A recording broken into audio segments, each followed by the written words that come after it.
육사구 건강 클리닉 시간입니다. 최근 지진과 태풍 등의 자연재해로 불안을 겪는 분들 많으시던데요. 그런데 직접적인 재난을 경험한 사람들의 절반 이상은 재난 이후에도 우울증 또는 외상 후 스트레스 장애를 겪는다고 합니다.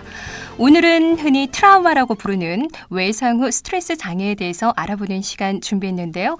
도움 말씀을 위해서 동네 병원 정신건강의학과 전문의 김민경 원장님 자리해 주셨습니다. 원장님 안녕하세요. 네, 안녕하세요. 네. 반갑습니다. 처음 뵙겠습니다. 원장님이라고 해서 저는 되게 나이가 많으신 지긋하신 분인 줄 알았는데 정말 젊고 예쁘신 원장님이십니다. 네, 감사합니다. 네, 먼저 이 외상 후 스트레스 장애란 무엇인지 설명해 주실까요? 네, 외상 후 스트레스 장애란 외상을 입으면서 심한 감정적 스트레스를 경험하였을 때 나타나는 장애입니다. 네. 즉, 전쟁이나 자동차, 기차, 비행기 등의 교통수단으로 인한 사고, 폭행, 강간, 테러 및 폭동, 때로는 얼마 전 부산 경남 지방에서 큰 피해가 있었던 지진, 태풍 등 생명을 위협하는 재난이 발생하였을 당시에 받은 충격에 의해서 발병합니다. 네. 외상 후 스트레스 장애, 이 트라우마가 의학적으로 사용된 것은 언제부터인가요? 네, 환경으로부터 오는 스트레스가 정신건강 문제를 일으킨다는 개념은 오래되었는데요. 네. 역사적으로는 1960년대 베트남 전쟁 당시 네. 병사들에게 발견된 전투 스트레스에 의한 하나의 정신의학적 증후군으로부터 외상 후 스트레스 장애라는 개념이 확립되었습니다. 네. 우리나라의 경우에는 종군 위안부였던 여성들이 보이는 외상 후 스트레스 장애, 2003년 대구 지하철 화재 사고 피해자들이 보인 장애, 세월호 참사 이후 생존자들에게 나타난 현상들이 보고되고 있습니다. 네. 그리고 탈북자들이 탈북 과정에서 겪은 끔찍한 경험들 때문에 외상 후 스트레스 장애를 겪는 경우도 있습니다. 그렇군요. 그렇다면 이런 외상 후 스트레스 장애를 겪는 사람들은 얼마나 되나요? 네, 대략 재난을 당한 사람들 중 5에서 75%에서 이 장애가 나타나는데요. 네. 일반 인구 중 외상 후 스트레스 장애 유병률은 8% 정도입니다. 네. 우리나라의 경우 2011년 역학조사에서 평생 유병률이 1.6%인데 이혼을 했거나 별거 중이거나 사별한 경우 무직이거나 저소득층 등이 위험인자로 발견되었습니다. 네. 이 외상 후 스트레스 장애의 증상은 또 어떻게 나타나나요? 네, 주된 증상의 양상은 위협적이었던 사고에 대해 반복적으로 떠올리거나 네. 악몽에 시달리는 등 외상 경험을 재경험하고 그러한 외상을 상기시키는 것들을 지속적으로 회피하려 하거나 반응을 마비시키려고 하고 지속적으로 과민한 상태에 있게 되는 것입니다. 네. 외상 후 이 스트레스 장애는 또 큰 사건이나 사고를 겪고 난 후에 발생한다고 알고 있는데요. 의학적으로는 이 외상 후 스트레스 장애의 원인은 어떻게 보고 있나요? 네, 그 주된 원인은 스트레스 그 자체이고요. 네. 스트레스를 받았을 때의 사회적 환경, 그리고 피해자의 성격 경향과 생물학적 취약성 등이 있습니다. 네. 스트레스 자체의 심한 정도보다는 개인이 그 스트레스를 어떻게 받아들이는가, 즉 환자의 주관적 반응을 더 중요한 원인으로 보고 있습니다. 네. 그래서 이 사고는 사고를 겪었지만 사람마다 느끼고 또 받아들이는 정도가 다른 것 같은데요. 어떤 경우에 이 외상 후 스트레스 장애로 병원 진단을 받아야 하나요? 네, 가장 쉽게 판단할 수 있는 기준은 증상으로 인해 심각한 고통을 받고 사회적, 직업적, 다른 중요한 기능 영역에서 장애를 초래할 때라고 이해하시면 될 것 같습니다. 네. 예를 들어 지진을 겪은 후 다시 발생할까 자주 놀라고 악몽을 꾸며 직장에서 일하는데 지장이 생길 정도라든지 주부의 경우라면 공포심으로 외출을 하지 못하고 집안일도 잘 돌보기 힘들 정도가 된다면 병원에서 상담을 받아보실 필요가 있습니다. 네. 이 병원에서는 그럼 이 외상 후 스트레스 장애의 진단은 어떻게 하고 있나요? 네, 위협적이었던 사고에 대한 반복적 회상이나 네. 악몽에 시달리는 등 당시의 경험을 재경험하고 외상을 상기시키는 것을 계속 회피하려고 하며 지속적으로 과민한 상태에 있게 되는데요. 네. 이와 더불어서 자신이나 외부 사람들에 대해 부정적인 인식을 하게 되고 예를 들어 세상은 정말 위험하다. 나는 나쁜 사람이다. 라는 생각들을 하게 되는 것입니다. 네. 외부 활동에 흥미가 떨어지고 대인관계가 어려워지는 것이죠. 또한 난폭하거나 자기 파괴적 행동을 하게 되기도 하고 잠을 못 자거나 집중이 안 되는 증상을 겪게 됩니다. 네. 이러한 일련의 증상이 한 달 이상 지속되고 이로 인해 일상의 중요한 영역에서 문제가 생길 때 진단하게 됩니다. 네. 오늘은 지금 외상 후 스트레스 장애에 대해서 또 정신건강의학과 전문의 김민경 원장님과 얘기를 나눠보고 있는데요. 자세한 상담 원하시는 분은 전화 621국에 9490번 622국에 9490번으로 전화 주시거나 샵 0949번 100원의 정보 이용료가 부과되는 문자로 남겨주시면 되겠습니다. 지금 이쯤에서 클리닉 퀴즈 한 번 더 짚고 가도록 하겠습니다. 오늘 클리닉 퀴즈 많은 분들이 지금 정답 보내주시고 계신데요. 오답이 하나도 없네요. 오늘은 OX 문제입니다. 원장님 문제 한번 읽어주시죠. 네. 외상 후 스트레스 장애는 사고에 대한 반복적인 회상이나 악몽에 시달리는 등의 증상이 한 달 이상 지속된다. 네. 이 말이 맞다고 생각되시면 O, 틀렸다고 생각되시면 X로 보내주시면 되는데요. 한 통에 100원의 정보 이용료가 부과되는 문자 메시지 샵 0949번으로 정답 보내주시면 됩니다. 정답자 한 분께는 저희가 선물을 보내드리도록 하겠습니다. 계속해서 건강클리닉 외상 후 스트레스 장애에 대해서 정신건강의학과 전문의 김민경 원장님과 얘기를 나누고 있는데요. 이 외상 후 스트레스 장애의 사례를 들려주신다면요? 네, 40대 후반의 여성분이셨는데요. 이혼하고 자녀들을 키우며 힘들게 살아가던 중 지인에게 배신을 당하고 스트레스가 많은 상태였습니다. 네. 집중력이 떨어지고 매우 피로한 상태에서 운전을 하고 가던 중 교차로에서 신호 위반한 차와 측면 충돌하는 사고를 당하였습니다. 실제 이분은 안전벨트를 하고 있었고 속도가 높지 않아 차량은 파손이 되었지만 네. 다행히 크게 다친 곳은 없는 상태였습니다. 하지만 이 여성분은 사고 당시에 매우 놀랐고 달려오는 차를 보고 나는 꼼짝없이 죽었구나라고 느끼면서 차와 부딪히는 순간 극도의 공포를 경험하게 됩니다. 네. 이후 이분은 매우 불안한 반응을 보이면서 심한 경우에 나타나는 현재 상태에 대해 기억을 하지 못하게 되는 해리성 기억 상실 증상을 보이게 되었고요. 네. 예민해지고 불안정한 상태가 지속이 되어 치료를 시작하게 되었습니다. 네. 이 교통사고로 크게 다치지는 않았지만 이 사고 자체에 대한 공포로 트라우마가 생긴 거네요. 네, 그렇죠. 또 어떤 사례가 있나요? 네, 그 외에도 엘리베이터 사고로 갇혀있다 구출된 이후에 이와 같은 증상으로 힘들어한다든지 1년 전 있었던 부산 지역 심한 집중호우로 생명의 위협을 느낀 이후에 증상이 나타난 분도 계십니다. 네. 또한 최근 지진 이후에 자주 땅이 흔들리는 것 같은 경험을 하고 집에 들어가기 무서워하며 밤에 잠을 잘 자지 못한다든지 하는 증상으로 병원을 찾으시는 분들도 많으신데요. 네. 증상은 유사하지만 증상의 지속 기간이 1개월이 되지 않은 경우는 급성 스트레스 장애라고 진단하게 되며 빠른 면담이나 약물 치료로 개입하게 되면 회복이 쉽게 되기도 합니다. 네. 요즘 최근에 일어난 지진이나 또 태풍으로 인한 또 이런 고통을 호소하는 분들이 저희 애청자분들 가운데서도 문자로 많이 남겨주셨거든요. 네. 이런 증상들 참 외상 후 스트레스 장애를 겪는다면 생활도 힘드실 것 같은데 악몽도 시달리고 그죠? 이 외상 후 스트레스 장애 치료는 또 어떻게 할 수 있겠나요? 네, 외상 직후에는 가족이나 친구, 동료들과 같은 도움을 받을 수 있는 사회적 지지 조직들과 자주 접촉하고 대화하게 하며 약물 치료를 병행할 수 있습니다.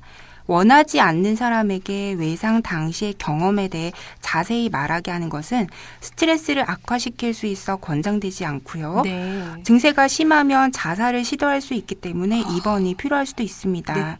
크게 약물 치료와 정신사회적 치료로 나뉘는데요. 네. 증상이 심할 경우 잠을 못 자고 자주 깜짝깜짝 놀라며 네. 공격적 성향을 보일 수 있기 때문에 적극적인 약물 치료를 병행하는 것이 도움이 됩니다. 네.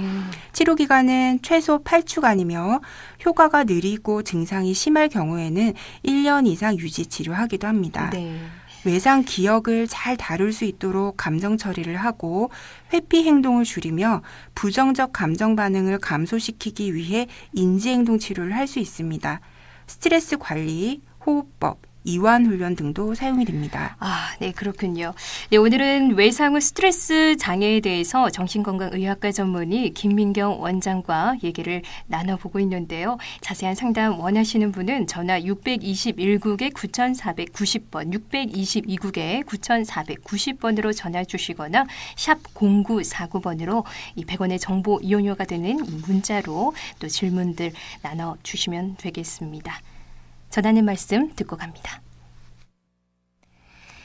네, 오늘은 외상 후 스트레스 장애에 대해 정신건강의학과 전문의 김민경 원장과 얘기를 나눠보고 있습니다. 클리닉 퀴즈, 여기서 또 많은 분들 정답 보내고 계신데요.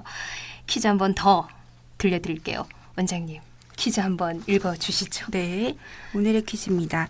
외상 후 스트레스 장애는 사고에 대한 반복적인 회상이나 악몽에 시달리는 등의 증상이 한 달 이상 지속된다. 네, 이 말이 맞다고 생각되시면 O, 틀렸다고 생각되시면 X로 보내주시면 되는데요. 한 통에 100원의 정보 이용료가 부과되는 문자메시지 샵 0949번으로 정답 보내주시면 됩니다. 네, 2036번님은 외상 후 스트레스 장애는 보통 3개월 내지 6개월 정도 치료를 받아야 합니다. 이렇게 문자를 주셨네요. 정답은 틀리셨어요. 네, 정답 저는 얘기를 하지 않았습니다. 그냥 틀리셨다는 것만 잘 생각해서 다시 문자 주시기 바랍니다. 앞서 일반적인 외상 후 스트레스 장애 치료 방법으로 약물 치료와 또 정신사회적 치료가 필요하다고 하셨는데요. 외상 후 스트레스 장애를 겪는 이유도 다양하기 때문에 치료도 다르게 돼야 할 것 같은데 어떤가요? 네, 그 외상 후 스트레스 장애는 외상에 대한 기억, 즉 굉장한 공포나 고통과 관련된 기억이 자꾸만 반복이 되는 것이 핵심이라고 보시면 되는데요. 네. 그 기억이 교통사고이냐, 지진이냐, 태풍 해일이냐에 따라 다르게 형성되지는 않습니다. 네. 일반적으로는 인간으로서 어떻게 조절할 수 없는 자연재해와 같은 트라우마에서 더 심한 무력감과 공포를 느끼기 때문에 증상이 심하게 나타날 수 있다라고 보고 있지만 네. 외상에 대한 기억과 그에 대한 증상에 접근할 때는 외상의 종류에 따라 접근하는 것은 아닙니다. 대신 그 개인이 받아들이는 고통의 정도, 연관된 생각들에 따라 접근한다라고 이해하시면 되겠습니다. 네. 이를테면 아주 심한 교통사고를 겪은 후에도 잘 극복하시는 분이 계신가 하면 네. 사고가 나지 않았지만 상대 차량의 난폭 운전으로 사고를 겪을 뻔한 일이 있은 후 심한 공포, 그 상황에 대한 반복된 회상, 과각성, 불안 등 외상 후 스트레스 장애 증상을 겪으시는 분도 계십니다. 트라우마의 종류에 따라 치료 방법이 다르게 세분화되지는 않지만 증상의 특징에 따라 치료 계획은 다르게 세울 수 있습니다. 네. 증상 중 같은 생각이 반복해서 떠오른다든지 트라우마의 장면이 생생하게 떠오른다든지 하는 증상에는 상상 노출 기법이 효과적이며 회피나 심하게 각성되어 있는 증상에 대해서는 실제 노출 기법이 효과적입니다. 네. 죄책감이 심하거나 수치심을 느끼거나 분노 등과 같은 부정적 감정의 경우에는 인지행동 치료와 스트레스 관리가 도움이 될 수 있습니다. 네. 또한 증상을 겪게 되면서 부부관계에 문제가 생기거나 가족 내 갈등이 유발될 경우에는 부부치료나 가족치료의 형태가 필요할 수도 있습니다. 그렇군요. 이 병원을 찾을 정도는 아니지만 요즘처럼 또 자연재해 등이 많을 때는 평소에도 불안을 호소하는 분들이 많은데요. 일상에서 느끼는 외상 후 스트레스 장애나 또 불안을 극복할 수 있는 방법이 있다면요? 네, 규칙적인 일상을 회복하는 것이 가장 중요한데요. 네. 불안을 느낀다고 하던 일을 쉰다든지 하는 것보다는 평소에 하던 활동을 지속하고 현실에 집중하는 것이 필요합니다. 네. 그 외에도 불안한 생각이 들 때는 심호흡을 하는 등의 호흡 훈련을 하거나 명상도 좋고요. 네. 가벼운 산책이나 주변인들과 일상적인 가벼운 대화를 나누는 것도 심리적 안정에 도움이 됩니다. 네. 또한 지진과 같은 자연재해로 인한 공포는 군중 심리로 확산될 수도 있기 때문에 주변인들과도 가급적 지진 이외의 주제로 대화를 나누는 것이 좋습니다. 네. 지진에 대해서 부정확한 괴담보다는 객관적인 사실을 파악하는 것이 중요하고 비상시 대처법 등을 미리 숙지하면 불안감을 줄이는 데 도움이 될 수 있습니다. 네, 우리 애청자분 중에 질문을 해 오셨는데요. 3490번님께서 남편이 바람을 피워서 그 스트레스 때문에 불면증이 생겼는데 이것도 스트레스 장애에 해당되나요? 이렇게 질문 주셨어요. 네, 굉장히 안타까운 경우인 것 같고요. 네. 이런 이제 증상으로 정신과 진료실을 찾아주시는 분들이 실제로 굉장히 많습니다. 네. 하지만 그 문의 주신 내용만 가지고 보면은 외상 후 스트레스 장애라고 보기는 좀 힘들고요. 네. 외상 후 스트레스 장애로 진단을 하려면 생명을 위협할 정도의 굉장한 어떤 트라우마로 인한 공포를 느껴야 하고 거기에 대해서 재경험하고 계속적으로 회피하고 과민한 증상이 동반이 되어야 하는데 네. 단순한 어떤 스트레스로 인해서 그것에 대해서 계속 생각이 떠오르고 잠을 못 주무시는 증상이라면 일종의 적응장애나 우울증으로 생각을 하셔야 될 것 같고요. 네. 이러한 증상이 지속이 되게 되면 사실 가족 간의 관계도 이제 갈등이 생길 수 있고 아이들에게도 이제 부부 간의 갈등이 좋지 않은 영향을 끼칠 수 있기 때문에 가까운 병원에서 좀 상담을 받아보시는 것이 더 도움이 되실 것 같습니다. 네. 네. 이런 일은 없어야 할 텐데요. 너무 안타까운 일인 것 같습니다. 그리고 6802 애청자는 어제 정신과 병원에 다녀왔는데요. 이번 자연재해 때문에 태풍과 지진, 정신과 환자분들이 많이 또 늘었다고 하네요. 하는데 어떻습니까? 지금 상황이? 병원에서? 네, 실제로 그 부산 경남 지역 쪽에 지진과 태풍이 좀 이번에 좀 피해가 심했지 않습니까? 네. 그렇기 때문에 이후에 잠을 못 주무신다든지 어떤 그 외상 후 스트레스 장애 증상에 해당되시는 증상으로 고통받으시는 분들이 외래를 찾아주고 계시고요. 그리고 기존의 우울증이라든지 불안 장애로 치료를 받고 계시던 분이 이런 트라우마를 겪었을 때는 증상이 조금 더 심하게 나타날 수가 있기 때문에 그런 부분들 이제 저희들이 같이 치료를 하고 있는 중입니다. 네. 실제로 그런 사례가 많이 늘었네요. 949 건강클리닉. 오늘은 외상 후 스트레스 장애에 대해서 정신건강의학과 김민경 원장과 얘기를 나누고 있습니다. 원장님, 오늘 퀴즈 다시 한 번 더 내주시죠. 네, 오늘의 퀴즈입니다.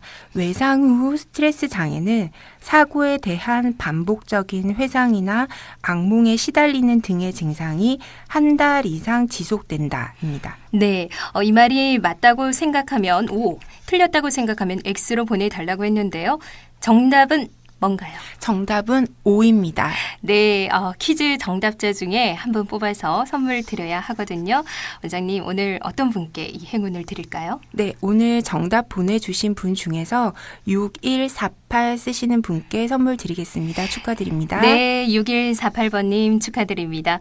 마지막으로 오늘 주제에 대해 덧붙일 말씀 있으시다면요? 네, 외상 후 스트레스 장애는 치료 시기가 늦어 만성화가 되면 사회에서 고립이 되고 개인이나 그 가족에게 매우 큰 고통을 안겨줄 수 있기 때문에 현재 어려움을 겪고 계신 분들은 꼭 가까운 병원에서 상담을 받으시길 당부드립니다.